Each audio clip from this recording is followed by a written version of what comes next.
Hey everyone, welcome to Rising C-Suite's first ever Entrepreneurship Business Literacy meeting. So some things we're going to cover today. We're going to start off with a restructuring that we're going to do of Rising C-Suites as a whole. We're going to get into our startup consultation information, an introduction to entrepreneurship and the basics of starting a business, the different types of businesses and the advantages and disadvantages of each. And from there, we're going to dive into the market research and identifying your target market. And from there, launching your product or service and managing ongoing operations. And from there, we'll get into the conclusions. All right, so I'll start off by talking about restructuring. So we realize like you all may have a passion for business, but a lot of you might not have the time to come to our meetings. And I know a lot of you guys are very interested in learning the content. So what we've decided is to take these meetings and just make them be YouTube videos we'll put out every single week. So when you see YFL class and EBL class, the guest speaker meeting will likely be a meeting, but that's still subject to change. The first two classes of each month will be a YFL class and the second two EBL, and we will just put the videos out on this and we'll post them on our Instagram too, so make sure to look out for that. We'll start to give more recommendations through Discord, so make sure to scan the QR code to enter our Discord. The top one and the bottom one is for our Instagram. Also the webinar, so there'll be like multiple webinar meetings on Tuesday and Thursday from 6 to 8. And this is where I'll go into startup consultation more, but this is where you would meet with our team to help you create your business. And right now it's free. So let me go into that a bit more in depth. So for the startup consultation, as you may know, like our team has a vast and diverse skill set. Like Darce is very good at entrepreneurship. I'm specialized in finance and personal finance. Harrison, our head of communications, he's great at marketing. And you can see all of our successes on the Meet the Team on risingcsuites.com. But what we want to act as the first youth-led for youth business incubator is we want to help kids in our community create their own businesses. So right now, for example, we're helping our first customer create a e-commerce business, and it's going very well. And right now we are offering the service for free because we want to show you what the product is really worth. So if you plan on creating a business, what does it hurt to have an expert team of people to reach out to all like 20 plus hours in a month? And you can reach out to us through email and Instagram as well. So on the webinar meetings, you'd kind of reach out to us on Instagram or Gmail and say, hey, I want to work on marketing for my business. Can I have a meeting with Harrison on this day? And we would basically set you up with Harrison to work together, and he would give you his advice. And like I said, we're all very successful. Like, for example, Harrison, he has an Instagram page where he promotes clothing from well-named brands like Givenchy, and he has over 150K followers, and it's called pieces.archive. Darsh is writing a book on entrepreneurship, which he can go into more later. You can check that out. I have started Rising C-Suites, and I've had my own e-commerce store, and I got a scholarship for BBay. And you can see everyone else's successes on the Meet the Team, like I said. And here's the form for startup consultation. So if you're interested, just scan the QR code. So what is entrepreneurship? Entrepreneurship is a process that involves identifying a business opportunity, conducting market research, creating a business plan, and launching a business. And entrepreneurship, if you're an entrepreneur, you're basically a businessman. All businessmen are entrepreneurs, as that you need to conduct market research, create a business plan, launch a business. That's all part of what a businessman does. And identifying a business opportunity involves finding a problem or a need in the market that businesses can address. So for all successful businesses, having a good understanding of what you're targeting, who you're targeting, where you're targeting, and how you're targeting is very important before you get started. And the first step in any business is finding a big problem or need that you can solve. Market research helps determine the feasibility of the business by gathering information about the target market, competitors, and potential customers. So like I said, market research is really important because you need to have a solid game plan before you enter any business. You don't want to go day by day and just not have a track of what your end goal is. So what is a business plan? A business plan outlines the key elements of the business and includes financial projections and a marketing plan. So when you're starting a business, you need capital, which is starting money to invest in assets that can help you with business. So a business plan basically tells potential investors your goals for the business and how you can expand your business, where you see your business in 10, 5 years, and the strategies you plan on implementing to see that, so they can see if you're a worthwhile investment, your business can succeed. So launching a business involves implementing the strategies in the business plan and taking steps to bring the product or service to the market, as well as managing the day-to-day operations of the business. So over here, we have a four-step process: identify a problem, market research, create a business plan and get investors, and then launch your business. So the different types of business and the advantages and disadvantages of each. So there are different types of subdivisions of business, but we'll go over like the main four. The sole proprietorship is owned and operated by a single individual, easy to set up. The owner has complete control, and the owner is personally liable for business debts and obligations. So a sole proprietorship takes the least to start up, but it has the most risk, because if you fail to make payments or you're short and you have debt, that's your own risk, your own liability, your own assets could be at threat. A partnership is owned and operated by two or more individuals, and partners can be personally liable for business debt and obligations. And this allows multiple people to pool resources and expertise. A cooperation, on the other hand, is a big company owned by shareholders and operated by a board of directors, and shareholders have limited liability and can issue stock and raise capital. And it's more expensive and more time consuming to set up and operate just because of the large scale of everything. And finally, a cooperative is owned and operated by a group of individuals for mutual benefit, and a democratic organization with equal voting power, and can be difficult to manage due to potential conflicts among members. So you can see the dynamic of a type of business you can create. There's a lot of opportunity for different types of interests. Like a sole proprietorship is just one person. You have complete control. Cooperative can be many people, and it's like a democratic vote that you have to decide on all the decisions. And you consider factors for, so going back to a cooperative, you consider factors such as size and scope of a business, number of owners, and goals before choosing a business structure. And you should consult with a legal or financial advisor. So we will have videos in the future going over each of these more in depth, but this meeting is just to be an introduction to overall entrepreneurship and the types. Thanks, So Aura. going back to market research, I'll talk about the importance of market research and identifying your target market. So market research helps businesses understand the target market, gather insight, and developing marketing strategies. So like I said, you need to know your market after you find out what your need is before what you want to go into. So your target market is who you're targeting. So a group of customers most likely to buy a company's products or services. So if you had like, let's say, one of those baby toys with the rings and then like the little pole and you have to throw them in, the target market would likely be parents that are looking to have a newborn baby, or parents of young children. And that's your target because they're most likely to buy company's products or services. It's important to know it's not the actual kids because they're not the ones buying, but the parents who will actually give it to their kids. Conduct market research using methods such as surveys, focus groups, and interviews to gather information about consumers and their preferences. So for surveys, you want to make sure you ask forced choice questions, because if you make everything fill in the blank, a lot of people might not answer. You can give a lot of forced choice questions to have a lot of different diverse answers. So it makes the survey process a lot easier and you can get more impressions. Analyze information to develop detailed profiles of ideal customers, including demographics, purchasing habits, and motivations. And then you use this information to develop marketing strategies tailored to the specific needs and preferences of the target market. So like I said, market research is important because it helps you understand who you're selling to and how you can improve yourself to sell it better. And market research and identifying the target market are crucial for business success. Thanks, Arv. So now I'm going to get into like a little more detail into market research and why it's important. And I'll give you guys some examples in the next few slides.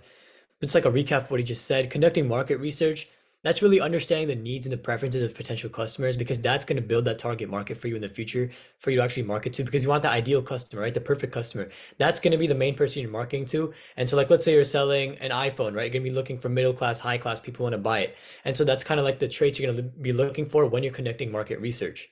Now you want to gather data about the target audience and assess the competitive landscape. So let's say you're Apple, your competition is going to be Samsung or like other companies that are doing similar things to you.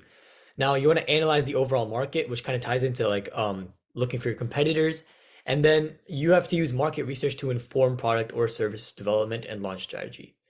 Now, I want to talk about considering product pricing. And so when you're pricing, it really gives you the competitive advantage that you're looking for. So like let's say Apple, right? Apple has a higher price point, but they have a competitive advantage in the sleekness of their design and the way they market it. And so the way they market it is they target people who would be willing to buy the product. So like when you're pricing, you have to make sure you're going towards your target market. So when you're pricing, you want to use market research to understand the price range that your customers are willing to pay for the product or service. Now you want to consider the cost of producing and distributing the product or service. And so that kind of goes through the entire supply chain, right? You want to look at all your suppliers and see how much they're charging for each aspect of it so you can minimize costs. And so you want to take into account the prices of competitors and their products or services and then compare your supply chain process to theirs. And you want to develop a pricing strategy that aligns with the marketing message and positioning of the product or service. You have to use data and analytics to test and refine pricing strategies. So of course, there's not always going to be the first one. It's not always going to be the best one. Maybe there's a better supplier that's selling for cheaper in a third world country or something of this sort, right? So like, why do you think lots of companies outsource to like other less developed countries? Because you're getting better pricing, and so you can use analytics to test and refine these pricing strategies. Now you want to consider offering promotions or discounts to drive sales, because if you want to create short-term growth into your sales, then you may want to offer promotions. Like let's say you have like random days in the year that like offer some sort of discount you can use. Like let's say it's a National Pizza Day in your Little Caesars. You can use that to like you can use that to market your brand and therefore drive sales for that short-term day. Now you can monitor the performance of the product or service at various price points and make adjustments as needed. And so I want to talk about how you're really going to organize this, right? You're going to have to create a marketing and a sales plan. And so in order to do this, you have to develop a clear and cohesive marketing message. And so with that, you have to identify the target audience for the product or service. From there, you have to determine the most effective marketing channels to reach the target audience. You have to create a budget for marketing efforts because you have to make sure you're being resourceful of all your resources. You have to develop a timeline for implementing these marketing activities because you want to set tangible goals in the future. You have to establish goals and metrics for measuring the success of marketing efforts because you want to make sure, again, you want to have tangible goals that you're working towards, because as soon as you hit that goal, you can move on to the next as you can continue to build goals upon each other. You have to create a sales plan to ensure the product or service is available for purchase through the appropriate channels. You have to set goals and metrics, as I said, for measuring the sales of success of sales efforts along with marketing efforts, right? So like if you're marketing, you're gonna make sure you're reaching a certain amount of people. Let's say you have 10,000 people and reaching the first month. That's a marketing effort, and that's something you can measure through key metrics. Now for sales efforts, you wanna make $2.5 million in revenue in the first year. That's another metric for measuring your sales.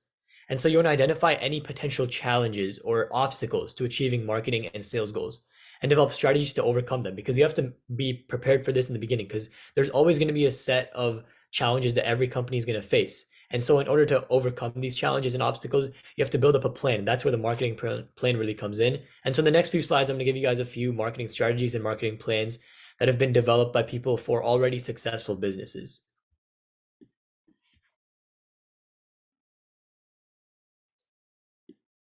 So let's look at Starbucks, right? So what makes this business plan or this marketing plan really good? So, I mean, if you look at their target audience, right, you can see the tangible numbers. They have a $90,000 income. So they're targeting specifically those that make that much money. And they have a specific demographic that they're targeting, 25 to 40, both men and female. Let's look at their marketing goals, right? You see the specific numbers that they have. They want to increase food sales on number 3. Food sales mix to 22.5% from a 21% from 2017. So they have that one goal between a year. In this year to this year, they want to have 1.5% increase in the total food sales. And they have specific numbers for each quarter. If you look at increased mobile order and pay to 15% of US transactions by Q4 of 2018 from 12% of 2018 of Q2, right? So they're comparing their two quarters and they're trying to build upon the goals. And so by getting these small goals and building success through your revenue and your sales within quarters, you're going to continue to build a strong marketing plan for the future. And so if you look at their key strategies, they've set specific things they want to do for each of their products to really get their marketing advanced. If you look at measures of success, they have very tangible things they can measure, right? Where they have a percent of transactions that they're trying to track to make sure the mobile order and pay is working. And so they want to look at social followers, website visitors. And so they have really small things that they're working towards, very niche aspects of their business. And that's how they're going to continue to market their business, right? And that's how Starbucks today is so profitable. And let's look at why marketing strategies work for Apple, right? So what does Apple do that's really good compared to other businesses and other phone companies? Why are they the one that most people buy? And why are they a multi-trillion dollar company today? Well, the main thing they do is they have high secrecy and they have such a sleek design and such a unique way of approaching marketing that no other company can compete. Have you guys looked at the Apple website, right? If you look at it, you can see they have a very distinct way of the way they scroll through the website. If you scroll through it, it's very sleek compared to like Samsung and other companies, right? And if you look at their ads, they're always something with like a consistent black background or white background with like a really simple design, but like it's an exquisite design that really appeals to their target market. And so they've really set the standard for their market. And so everyone that buys their products wants to buy the next product, the next product. And why do they want to do that? Because Apple has these marketing strategies that really work. And so their advertisements are designed to reflect their products to creative individuals, which is who they market to, right? And Apple fully understands that all aspects of the customer experience are important and that all brand touchpoints must reinforce the Apple brand. And so like if you look at any product that Apple promotes, right? There's going to be that logo that's going to be very sleek. They're going to have like a glass back, something that appeals to lots of people today because of the modern world that we live in.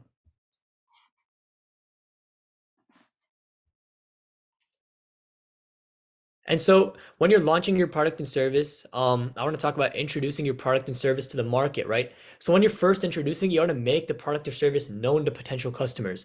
And so you can do that by getting the product or service into the hands of the users, showcasing the product or service at trade shows or other in-person events. And so this can be really used for like let's say a more expensive high-end product, right? Like let's think about Lamborghinis, right? When you're introducing a product or service to the market, you're not going to create ads for that because you know your target market is not sitting around watching TV on a couch, right? You're going to go to trade shows, you're going to go to larger events that are more selective in who they bring in, but these people are also high income. And so when you're initially introducing your product and service to the market, if you're high end, you want to make sure you're coming off as a high end product that people want to buy. And same thing with if you're like something that you want many people to buy. Let's say you're like just a snack company with like a new product you're offering. You want to get that to as many people as you can by offering it on advertisements, commercials, anything that can get to that market that you're looking for. And so you also want to launch marketing campaigns, hire marketing team members, and use other methods to create buzz and attract attention. Because in the initial stages, that's really when all the marketing is crucial. Because when if you're able to bring in revenue in the early stages,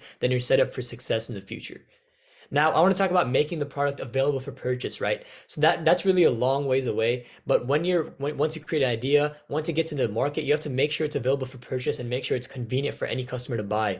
And so when you're doing that, you can set up an online store and you can figure out cost structure, competitive and appealing pricing because you want to make sure you're competing against the competitors that you're going against, right?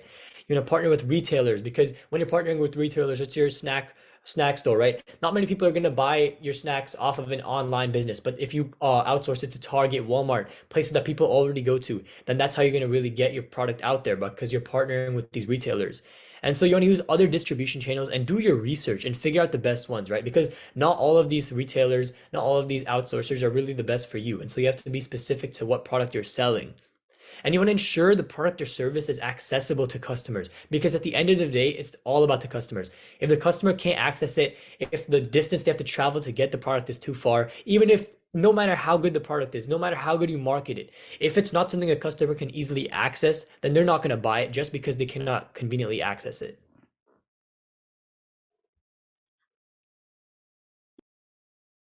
All right, so thank you, Darsh. I think that's everything we want to go over for this introduction. Again, I know this might be confusing. Like with the first YFL meeting, this is just an introduction. As Rising C-Suites videos go on, we want to go more in depth. So from now on, the meetings will, from this introduction, what we plan on doing in the near future for the future EBL and YFL meetings is going in depth on each of the topics we went over for the first ones and really give you more concrete answers because we kind of just gave you a baseline introduction. So we're going to follow our curriculum and go in depth lesson by lesson per each concept. So you can look at our past videos on Rising C-Suites YouTube. As you can see here, we have our past, we did have issues with our YouTube. So we did have to re-upload some of our videos, but now you can see our guest speaker meetings there. Make sure to check that out. Arya and Arnav did a great job, and their words will be very inspirational for the future entrepreneurs in our community. And for the past Wi-Fi meetings, you can check that out as well. We re-uploaded that. Thank you so much for listening to our first EBL video, and we hope this was helpful. And we can't wait to go in depth with you more, tell you more about entrepreneurship, and see where you can succeed in. Make sure to ask us any questions you may have on our Instagram, or reach us out to us at risingcsuites@gmail.com. And thank you guys so much. Have a great day.